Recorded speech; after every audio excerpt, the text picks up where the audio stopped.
Bonjour à tous. Je prends la suite de la présentation. L'idée ce matin, c'est de parler un petit peu du fonctionnement hydrique de la plante. Mes camarades prédécesseurs ont parlé de l'aspect de l'eau du sol, de l'eau du sous-sol principalement. L'idée ce matin, c'est de voir un petit peu concrètement comment fonctionne la vigne d'un point de vue hydrique, quelles sont les conséquences de ce fonctionnement sur la qualité des raisins et la qualité des vins. C'est le sujet qui nous intéresse. Et dans une deuxième partie, on va s'interroger sur est-ce qu'il est possible de maîtriser cet état hydrique par l'irrigation, qui est une pratique qui est de plus en plus répandue, alors à l'échelle internationale, mais aussi au niveau national, dans la partie sud du vignoble français.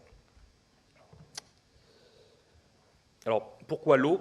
Depuis pas mal d'années, il y a énormément d'études qui ont été faites sur les facteurs du terroir, les facteurs d'influence du terroir. On peut considérer que l'eau, après la température, est le facteur principal de détermination de la qualité des raisins et du vin. La température est un facteur que l'on subit globalement, en région chaude, région froide. C'est très difficile d'agir sur le régime thermique de la vigne. Donc la question qu'on peut se poser, c'est est-ce qu'on est capable de maîtriser l'état hydrique de la vigne, notamment par l'irrigation. Donc la première question qu'on va se poser, c'est est-ce que les connaissances techniques et scientifiques du fonctionnement hydrique de la plante sont suffisantes pour permettre d'envisager un pilotage et une gestion de l'irrigation. C'est un point assez clé. Il faut savoir que globalement, ces connaissances sont assez récentes. On peut estimer à une trentaine d'années, globalement, le travail des chercheurs sur le fonctionnement hydrique de la vigne, et notamment la mesure de son activité hydrique. Donc, mon intervention va prendre deux parties. La première, c'est centrée sur le régime hydrique et sa relation avec la qualité des raisins et des vins. Donc, on va s'intéresser à 4 points en particulier. Le premier qui est un point important, parce que quand on parle d'irrigation, on parle souvent de rendement, de taille des baies. On va essayer de regarder un petit peu dans le détail les relations entre le fonctionnement de la plante et l'évolution du volume des baies. Un deuxième point, on va s'intéresser à la maturation du raisin, notamment à travers les dynamiques de chargement en sucre. Un troisième point sur la relation entre le fonctionnement hydrique de la plante et la qualité des tanins, qui est un élément déterminant de la qualité des vins et de la gestion des procédés de vinification également. Et un dernier point sur la relation entre comportement hydrique et profil aromatique. La deuxième partie, on va se centrer sur l'irrigation, en se posant la question, est-ce qu'on est capable de piloter une irrigation de précision? Et si oui, quelle méthodologie, quelle méthode on peut mettre en place pour cela? Donc le premier point, c'est la relation entre le fonctionnement hydrique de la plante et la taille des baies. Donc c'est un élément clé, c'est une déterminante du rendement, qui est quand même un des facteurs majeurs de la rentabilité des exploitations viticoles. Donc pour cela, ici vous avez une représentation de la courbe de croissance de la baie, de la floraison. Hop, voilà le laser. Donc fin floraison, on arrive à la nouaison, formation des baies, une première phase de croissance herbacée, ensuite suivi d'un plateau, la phase de maturation proprement dite post-véraison, et ensuite une phase lors de laquelle le volume des baies est plus ou moins stable, avec un risque en général de concentration. Alors, ce qui est intéressant, c'est que la réponse de la baie à l'état hydrique de la vigne va dépendre de ces phases. Dans la première phase, dite phase de croissance ou plateau herbacé de la baie, on a une phase où, au sein du raisin, on a des divisions de la multiplication cellulaire et de la croissance cellulaire. Et c'est la phase pendant laquelle la baie grossit le plus. Donc, la croissance de la baie est liée à 2 phénomènes. En fait, c'est la résultante entre la contraction au cours de la journée. Il faut savoir que pendant cette phase-là, la baie fonctionne globalement comme une feuille. Elle fait de la photosynthèse, elle transpire, et donc son volume se réduit au cours de la journée, lié à la transpiration. Par contre, la nuit, quand les stomates sont fermés, la vigne se réhydrate, et là, vous avez un gonflement des baies. Et le résultat, la croissance nette, c'est la différence entre les deux, en fait, entre le volume qu'elle a pu récupérer et gagner pendant la nuit, et la perte de volume au cours de la journée et lors de la transpiration. Alors, ce qui est important lors de cette phase, c'est qu'on a une vraie connexion entre l'état hydrique de la vigne et la croissance des raisins. C'est-à-dire qu'une vigne qui va subir de la contrainte hydrique, du stress hydrique pendant cette phase, va avoir des baies qui grossissent moins, et ce de manière irréversible. A l'inverse, si la vigne est en alimentation hydrique non limitante pendant cette phase de croissance des raisins, les baies vont grossir de manière optimale ou maximale, et ceci également de manière irréversible. Donc on verra quand on va parler de l'irrigation à la suite, c'est une phase clé si on souhaite gérer la taille des baies et les notions de rendement. Alors, deuxième phase, ce qu'on appelle le plateau herbacé, l'arrêt de croissance, globalement la fermeture de grappe que vous connaissez. Là, c'est une phase un petit peu de transition, c'est-à-dire que le raisin va finir sa phase de croissance. On a globalement la croissance nocturne qui s'arrête, la croissance nocturne qui s'arrête. C'est lié à une perte de turgescence des cellules de la baie. Et donc, on a une égalité globalement entre la croissance nocturne et la contraction diurne, ce qui fait que le volume n'augmente pas. Durant cette phase, on a une certaine indépendance entre l'état hydrique de la vigne et la croissance des baies. Pendant la maturation, on a un fonctionnement qui est totalement différent. Le flux xylémien, globalement, donc qui arrive des racines, s'arrête au niveau de la baie, et c'est le phloème qui prend le relais. Donc le phloème qui vient des feuilles, qui transporte la sève élaborée, les sucres, produits de la photosynthèse, et en fait c'est la seule source d'alimentation en eau de la baie. Donc qu'est-ce qui se passe concrètement? À partir de la véraison, les sucres vont rentrer dans la baie de manière active, ce qu'on appelle le chargement en sucre, et suite à ce chargement en sucre, on a une entrée d'eau dans la baie qui contribue à son grossissement, à son gonflement, par le phloème. Le flux xylémien est arrêté. Alors le xylème est toujours fonctionnel, mais l'entrée des sucres l'entrée de l'eau et le grossissement des baies se fait uniquement par le phloème. Durant cette phase-là, on a on a un peu moins de dépendance de la taille des baies à l'état hydrique de la vigne, et globalement, la croissance des baies est liée principalement à la croissance nocturne lors de la réhydratation. La contraction diurne étant négligeable lors de cette phase. Alors, dernière phase de croissance de la baie, l'arrêt de chargement des sucres. Au bout d'un moment, les sucres arrêtent d'être accumulés dans le raisin. Du coup, le flux phloémien s'arrête également. Les sucres ne rentrent plus, donc l'eau ne rentre plus. Et ce qui fait pendant cette phase, qui peut durer alors d'une semaine à 2 mois, ça peut être très très long pour certains cépages et certains pays. Pendant cette phase, en fait, globalement, il n'y a plus de flux hydrique au niveau de la baie. On va retrouver une contraction au cours de la journée qui est liée à la transpiration, puisque les baies sont quand même toujours connectées à la plante. Et globalement, la seule chose qui peut se produire, c'est une diminution du volume des baies. Et on va parler de flétrissement, de déshydratation, en cas de contrainte hydrique forte. On en reparlera tout à l'heure. On a un effet cépage très très important ici, que vous connaissez bien, qui est lié en fait à la résistance hydraulique du xylème. Cette perte d'eau, cette diminution de volume, c'est un retour d'eau par le xylème. Et selon les cépages, vous avez différents niveaux de résistance hydraulique. Les cépages qui flétrissent facilement, comme la Syrah par exemple, qui est bien connu pour ça, c'est un cépage qui a une faible résistance hydraulique au niveau du xylème. Donc, quatrième et dernière phase dans la dynamique de maturation, qui est relativement importante, puisqu'on a des risques de perte de volume, donc de perte de rendement, d'augmentation de degré et de perte de qualité que l'on évoquera à la suite. Alors, deuxième point qui est concernant la qualité des raisins et la dynamique de maturation, c'est le chargement en sucre, qui est fortement lié aussi à l'état hydrique de la vigne. Alors, c'est des choses qui sont quand même plutôt bien connues maintenant, depuis 10-15 ans. C'est la relation entre le fonctionnement hydrique de la plante et la dynamique de maturation. Alors là, vous avez un schéma qui représente en abscisse le potentiel hydrique foliaire de base en valeur absolue. Donc c'est une échelle de pression, ça se mesure en bar. C'est le principe de l'éponge, en fait. Une éponge qui a très très peu d'eau, il faut serrer très fort pour faire sortir l'eau. Là, c'est un petit peu la même chose sur cette mesure-là. Plus on applique de pression à une feuille de vigne pour faire sortir la sève, plus la vigne est en contrainte hydrique. Donc il faut lire cette échelle de gauche à droite. Sur la partie gauche, la vigne ne manque pas d'eau. Sur la partie droite, la vigne est en contrainte hydrique. Sur les abscisses, vous avez un indicateur de chargement en sucre qu'on utilise beaucoup, qui est le degré potentiel à l'arrêt de chargement en sucre. C'est-à-dire quand vous suivez la dynamique de maturation, à un moment donné, le raisin arrête d'accumuler les sucres, le flux phloémien s'arrête, et on va regarder à quel degré se situe le raisin, quelle concentration en sucre, un marqueur de qualité de maturation, d'équilibre de la vigne. En fait, quand on regarde la relation entre ces deux éléments, on a toujours ce genre de courbe. Alors c'est une tendance en cloche. On va retrouver différentes zones. Sur la partie gauche, comme je vous disais, c'est les vignes qui sont sans contrainte hydrique, alimentation en eau non limitante. En général, les chargements en sucre s'arrêtent sur des degrés plutôt modérés, voire faibles. Dans cet exemple ici, sur du merlot à Bordeaux, autour de 11 degrés. Sur la partie droite, on est dans des situations de stress hydrique, de contrainte hydrique, c'est-à-dire que la vigne souffre, la photosynthèse est affectée par le manque d'eau, Et ça se traduit concrètement au niveau des dynamiques de maturation par des arrêts d'accumulation de sucre sur des degrés plutôt moyens, entre 11 et 12 ici, dans cet exemple sur le merlot. La troisième situation, la fameuse contrainte hydrique modérée, je pense que tout le monde connaît ça. On dit pour faire du bon raisin, du bon vin, il faut un peu de contrainte hydrique, mais pas trop.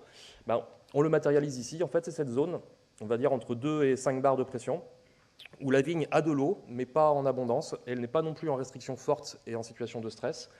Et ça se traduit en termes de dynamique de maturation par des accumulations en sucre supérieures, autour de 12-13 degrés, voire un peu plus dans certaines situations de parcelles. Alors, je ne l'ai pas précisé, chaque point bleu, c'est une parcelle qui est caractérisée par sa contrainte hydrique pendant la maturation et son degré à l'arrêt d'accumulation des sucres. Alors, rapidement, comment on explique ça? La première situation, avec de l'alimentation hydrique non limitante, globalement, on a de la croissance végétative, puisque la vigne ne manque pas d'eau, donc elle continue à pousser. Donc, une grande partie des sucres produits sont affectés à la croissance, au détriment de la maturation. On a aussi un phénomène de dilution, c'est-à-dire que quand la vigne est en alimentation hydrique non limitante, je vous le disais tout à l'heure, au moment du déchargement phloémien et de l'accumulation des sucres, s'il y a beaucoup d'eau disponible, les baies vont grossir fortement et donc se retrouver en phénomène de dilution. En situation de stress hydrique, c'est très simple. La réponse de la photosynthèse à la contrainte hydrique est un peu binaire. Tant que la contrainte est modérée, la photosynthèse est optimale. Quand on rentre en situation de stress hydrique, la photosynthèse s'arrête globalement. Qui dit photosynthèse arrêtée dit moins de production de sucre et donc moins d'accumulation au niveau des raisins. En contrainte hydrique modérée, on a globalement, grâce à cette contrainte, un ralentissement, voire un arrêt de la croissance végétative au moment de la maturation. Donc une compétition qui est plutôt favorable à l'accumulation des sucres dans le raisin et une accumulation du coup optimale. Alors, pour les gens attentifs, vous remarquez qu'il y a 3 parcelles là, qui ne sont pas représentées dans les classes. Ça, c'est des situations intéressantes où finalement la dynamique de maturation qui n'est pas forcément très favorable, là, on est sur des arrêts de chargement autour de 11,5, ce qui est un petit peu léger pour le merlot bordelais. Alors c'est peut-être dû au terroir un peu humide qu'exposait M. Pitt. Là, en fait, on est sur des situations hydriques qui sont plutôt favorables, on est en contrainte légère, contrainte modérée, mais malgré ça, la maturation se passe mal. Alors quand on regarde un petit peu dans le détail, en général, c'est lié à des problèmes de minéraux, donc soit de type de sol, de fertilité du sol et de gestion des amendements, souvent des carences potassiques, le potassium est très important pour la dynamique de maturation. Ça peut aussi être des situations avec des excès de raisins et des vignes un petit peu déséquilibrées. Alors, si on prend un petit peu de hauteur sur ces indicateurs-là, on va retrouver ici le degré potentiel à l'arrêt d'accumulation des sucres, toujours sur Bordeaux, toujours sur le Merlot, et chaque point représente la moyenne du millésime. C'est des moyennes de 2000 à 3000 parcelles. Et ça, en fonction de, en gros, l'état hydrique de la vigne moyen au cours du millésime à l'échelle du vignoble bordelais. Alors, c'est intéressant parce qu'on retrouve un effet millésime marqué qu'on peut quasiment résumer à un effet comportement hydrique. Alors, c'est des choses qui ne sont pas nouvelles, c'est assez connu.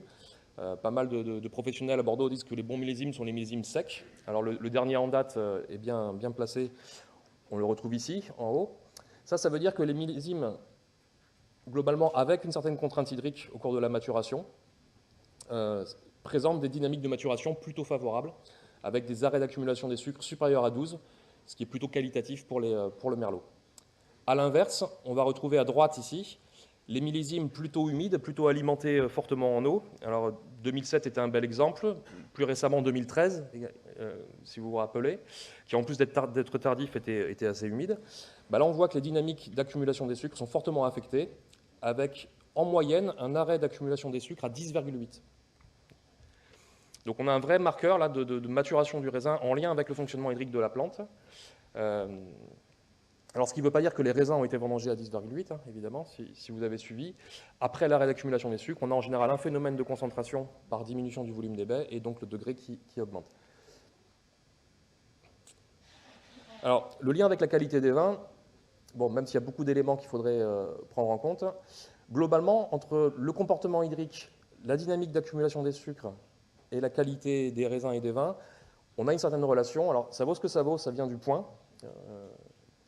C'est les notations du millésime de Bordeaux. Donc vous savez qu'ils notent de 1 à 5 étoiles en fonction de la qualité des vins. Alors c'est subjectif, évidemment.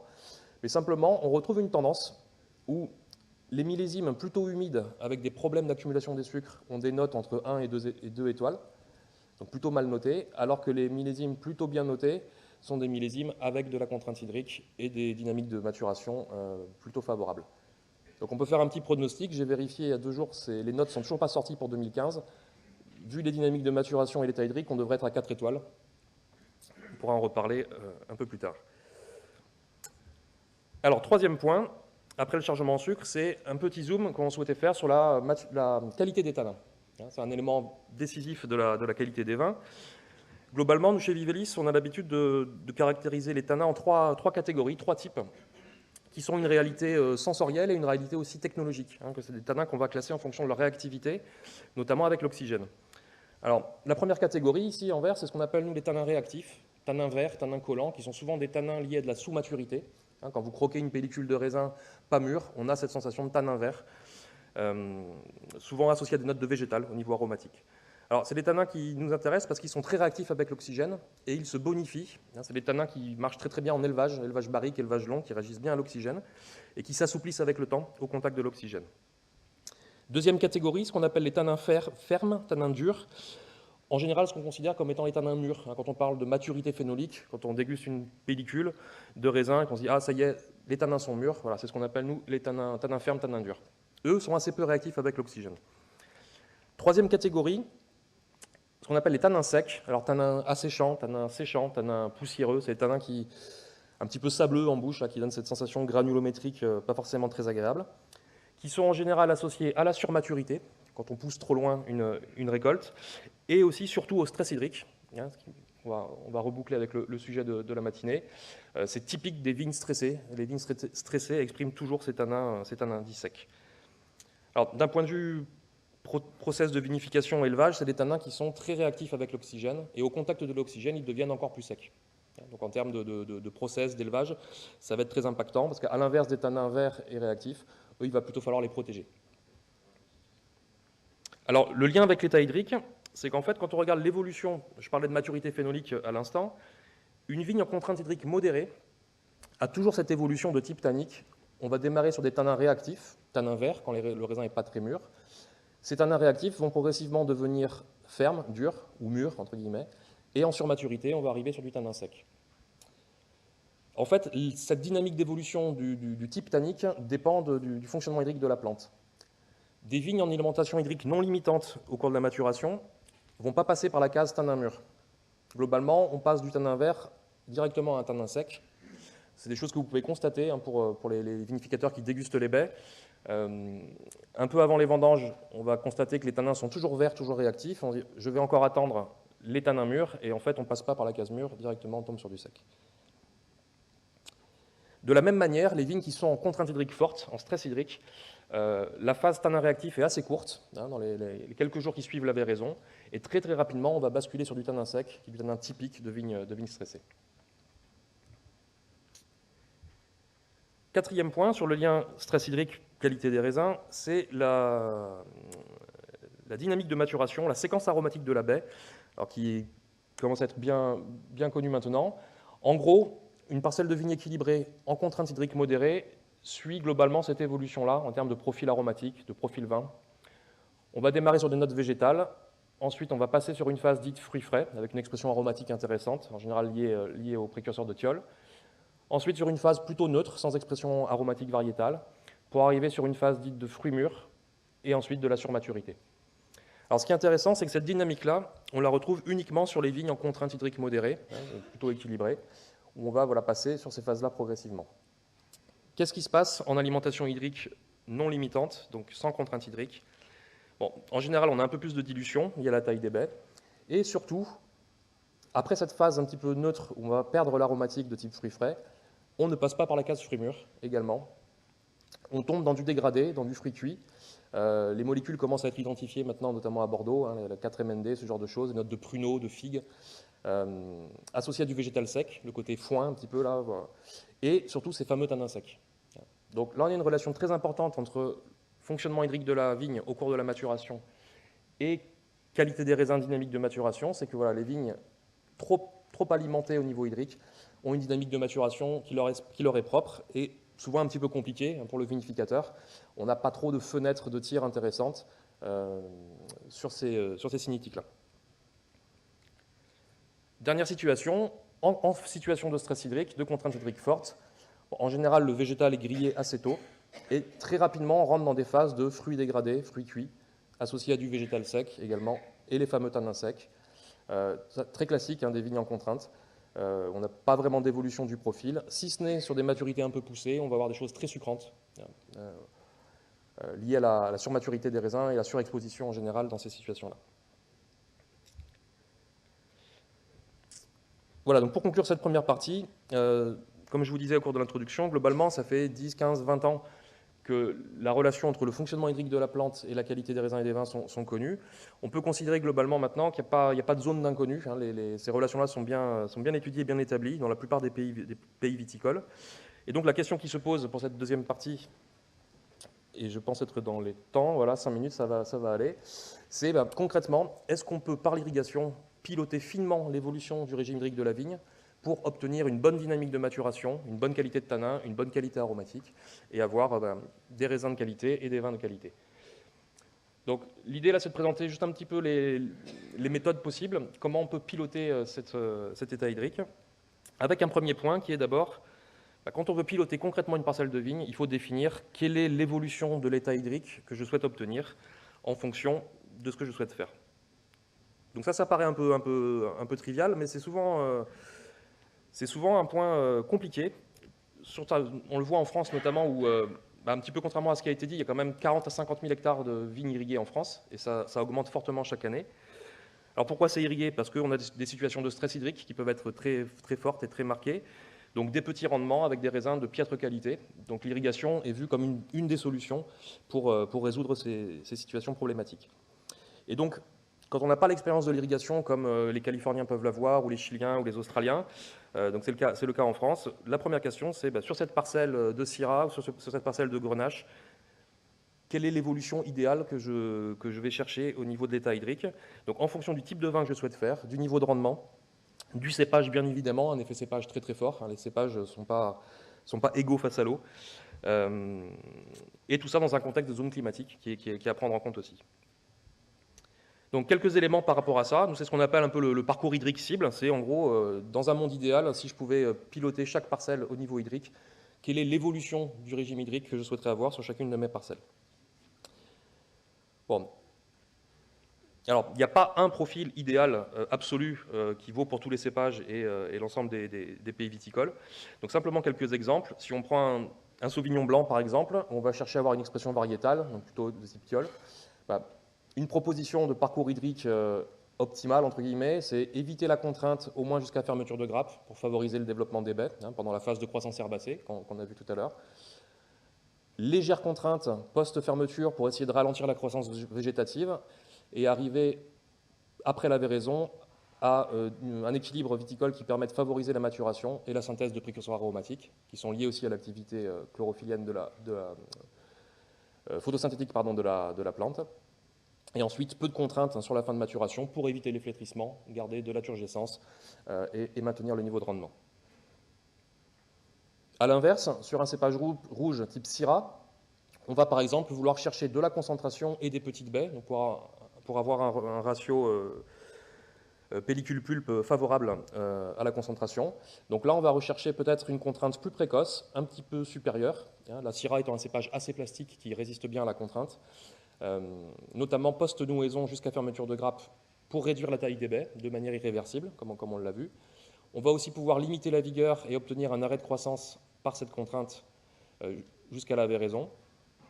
Et en général, ce qu'on va préconiser, c'est de réduire un peu le niveau de contrainte pendant la maturation, et notamment la phase d'accumulation des sucres, pour favoriser une bonne maturation, sans blocage.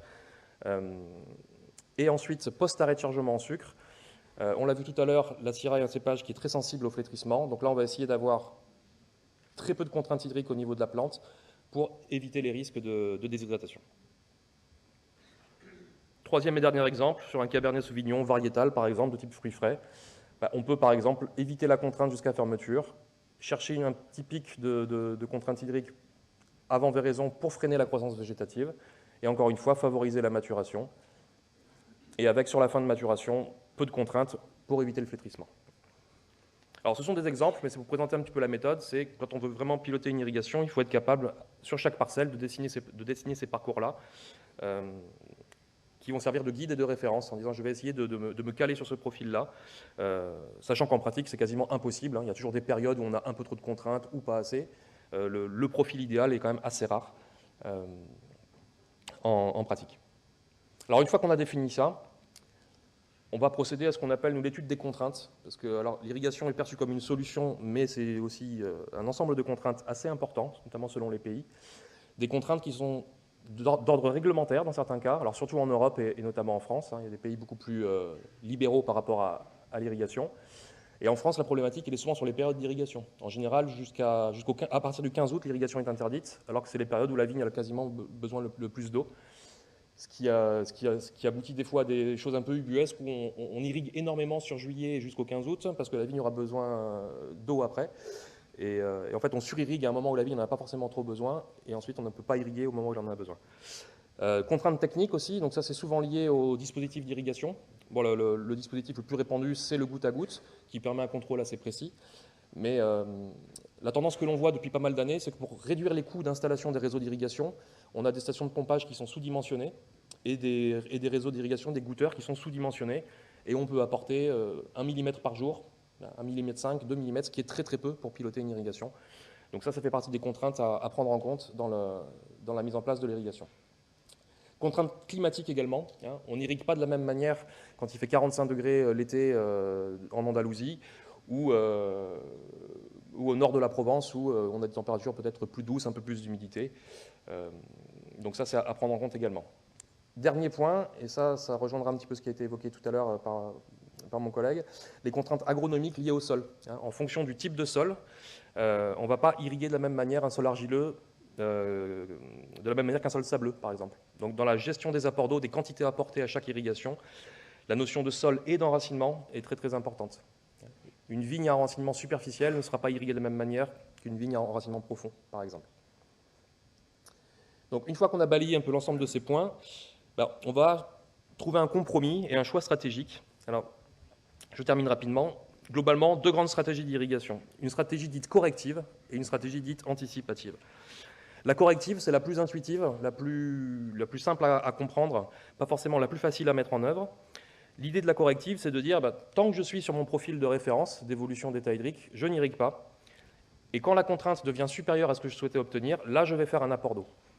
Alors, le problème de cette stratégie, c'est que pour qu'elle fonctionne bien, il faut être capable d'apporter 15, 20, 25, 30 mm rapidement pour réduire la contrainte. Il y a pas mal de situations où c'est impossible d'apporter 20 mm en une douzaine d'heures, puisque les réseaux sont sous-dimensionnés. Et donc la stratégie corrective, de fait, devient très difficile à mettre en œuvre. Et si le stress hydrique apparaît, on a du mal à le réduire. Il faut aussi que les sols puissent accepter des quantités d'eau importantes. Si je dois apporter 25 mm d'un coup, sur un sol sableux superficiel, je vais perdre 90% de cette eau. Donc l'apport d'eau et l'irrigation aura été inefficace. Donc à l'inverse, la stratégie anticipative, c'est globalement, la vigne n'a pas forcément besoin d'eau, je suis sur mon profil de référence, mais je vais quand même apporter de l'eau par anticipation. Alors, c'est souvent le cas quand on a des faibles débits sur les secteurs d'irrigation. C'est-à-dire qu'en gros, si on a 200, 300, 400 hectares à irriguer et qu'on applique une stratégie corrective, si les 400 hectares, la même semaine, montrent un stress hydrique trop important, ça va être un petit peu compliqué d'irriguer les 400 hectares d'un coup. Donc ça fait partie des contraintes techniques sur le terrain, où dans ces situations-là, on va dire je vais irriguer un petit peu toutes les parcelles avec les fameux tours d'eau. Le lundi, ça sera tel secteur, le mardi, tel secteur. Je suis en anticipatif, avec le risque des fois d'irriguer un petit peu trop. Stratégie qui marche aussi très très bien sur les situations stressantes. Alors, dernier point, une fois qu'on a choisi le type de stratégie, c'est comment je la mets en œuvre et comment j'applique ça. Et souvent, c'est un petit peu le facteur limitant sur le terrain, par absence d'outils, de systèmes, de capteurs, de mesures, bien que depuis 10 ans, 10-15 ans, c'est un secteur qui soit fortement développé. Pour piloter une irrigation, il faut pouvoir mesurer l'état hydrique de la vigne. Ça paraît idiot comme ça, mais effectivement, si on veut piloter l'état hydrique de la vigne, il faut être capable de le mesurer. Globalement, dans le monde entier, c'est très peu pratiqué. Pour ceux qui connaissent un peu le sujet, il y a les fameux potentiels hydriques qui se mesurent à la chambre à pression. C'est relativement lourd, ça va pour les petits domaines haut de gamme qui ont 15, 20, 30 hectares. Quand on doit piloter 3-4 000 hectares en irrigation, on ne peut pas mettre 40 personnes avec 40 chambres à pression dans le vignoble, c'est un petit peu compliqué. Donc il y a différentes technologies, ce n'est pas le but ce matin d'en parler, qui se développent, notamment les flux de sève, les températures foliaires. Une approche modèle aussi, modélisation, qui reste encore un petit peu à calibrer. Mais c'est un des gros facteurs limitants de la gestion fine de l'irrigation dans le monde, c'est être capable de mesurer en temps réel l'état hydrique de la plante. Deuxième point qui peut paraître aussi un petit peu trivial, c'est savoir quelle quantité d'eau on apporte. Globalement, quand on travaille sur un vignoble et qu'on essaye de dire « Ok, on va vérifier les quantités d'eau réellement apportées par rapport à ce que vous pensez apporter », il y a un écart de 30 à 80% à peu près, entre la réalité et ce que le viticulteur pense apporter. Donc là, il y a des systèmes très simples, type compteur d'eau, qui permettent d'avoir l'information précise. Le lien au sol, il est illusoire de penser piloter une irrigation avec des sondes qui mesurent l'état hydrique du sol. Parce qu'on n'irrigue pas le sol, on irrigue la vigne. Donc il faut mesurer sur la vigne. Par contre, les capteurs type tensiomètre, watermark et compagnie peuvent être très intéressants au niveau du sol pour mesurer la réponse du sol à l'apport d'eau. Et ça permet d'affiner les stratégies. C'est-à-dire que si vous mettez des capteurs à 20, 40, 60, 80 cm, sous le goutteur et un petit peu décalé, en fonction des apports d'eau que vous allez faire, vous allez pouvoir voir la formation du bulbe d'humidité. C'est en gros quel est le volume de sol qui est affecté par cette irrigation. Si c'est un volume qui n'est pas suffisant, je vais pouvoir augmenter les volumes d'irrigation. À l'inverse, il y a certains types de sols où on va apporter 20 mm et on se rend compte que c'est beaucoup trop, qu'il faut apporter simplement 10 mm, que c'est suffisant, que ça permet de bien mouiller le sol à l'endroit où sont présentes les racines. Voilà, donc c'est juste quelques petits points techniques. Et donc pour conclure à peu près dans les temps, voilà juste deux illustrations d'exemples de pilotage d'irrigation. On est ici sur une stratégie corrective sur Cabernet Sauvignon au Chili. Vous avez une échelle de contraintes hydriques, ici, avec un code couleur assez simple. La journée où on est sur une couleur jaune, c'est contrainte modérée. Couleur orange, c'est une contrainte qui commence à être un petit peu forte. Vous avez là un profil de référence. Et à chaque fois qu'on a 3-4 jours consécutifs avec un dépassement de la contrainte hydrique objective, on va déclencher une irrigation, vous voyez, assez massive, 30 mm à chaque fois. Donc là, ça se traduit par quasiment 200 mm au cours du cycle, et toujours en réaction pour réduire la contrainte hydrique lorsqu'elle était trop forte. A l'inverse, ici, on est toujours au Chili, mais sur du Cabernet Franc, stratégie plutôt anticipative, avec un profil hydrique un peu plus simple. Là, on cherche une contrainte hydrique modérée continue, et on constate qu'on a des apports d'eau fréquents, même lorsqu'on est globalement dans le profil de référence. Ça se traduit là par quasiment 300 mm. Alors, on a parlé un petit peu de quantité d'eau tout à l'heure lors de l'intervention précédente. Il faut savoir aussi que sur ces types d'irrigation-là, ça représente des volumes d'eau qui ne sont absolument pas négligeables. 300 mm sur un hectare, c'est 3000 m3, multiplié par 5, 10, 20 000 hectares, c'est des quantités très très importantes. Donc ça m'amène justement à la conclusion, c'est qu'il y a eu beaucoup de débats historiques sur l'irrigation. Moi, j'ai commencé au début des années 2000 à travailler sur le sujet. À l'époque, c'était est-ce que c'est mal ou est-ce que c'est bien d'irriguer? D'un point de vue philosophique, terroir, bon, ces débats-là sont quand même de moins en moins présents parce qu'on est soumis au réchauffement climatique. On a de plus en plus de vignes en situation de stress, et ça, quelles que soient les régions. On en voit en Val-de-Loire, on en voit en Champagne. Ce n'est pas que les régions chaudes qui présentent des symptômes de stress. Par contre, moi, ce que je tenais à dire, c'est que voilà, l'irrigation n'est pas une solution miracle. C'est souvent présenté en disant « je vais mettre l'irrigation, je vais faire 15 tonnes hectares de super qualité ». Loin de là, c'est une solution qui est compliquée à mettre en œuvre, qui demande un pilotage assez fin pour éviter les écueils, parce que souvent, il y a des situations où l'irrigation ne marche pas, aussi bien au niveau de la gestion du rendement que de la qualité, et qu'effectivement, il y a d'autres alternatives à l'irrigation. Alors l'irrigation est une pratique comme une autre qui demande à être contrôlée, mais dans la notion d'adaptation cépage-terroir, c'est des sujets qui sont à la mode et qui sont clés, à mon sens. On parle du Carignan, par exemple, le Carignan en région chaude, qui est un cépage qui aime le stress hydrique et qui fait des raisins et des vins très qualitatifs en situation de stress, commence à être redécouvert un petit peu. Alors c'est un exemple parmi d'autres. Et en fait, toutes les pratiques viticoles, type gestion du sol, gestion de la surface foliaire, sont aussi des solutions, des alternatives à la gestion de ce stress hydrique. Voilà, je vous remercie pour votre attention. Alors, on ne s'est pas coordonné, mais c'est une photo de Lanzarote également.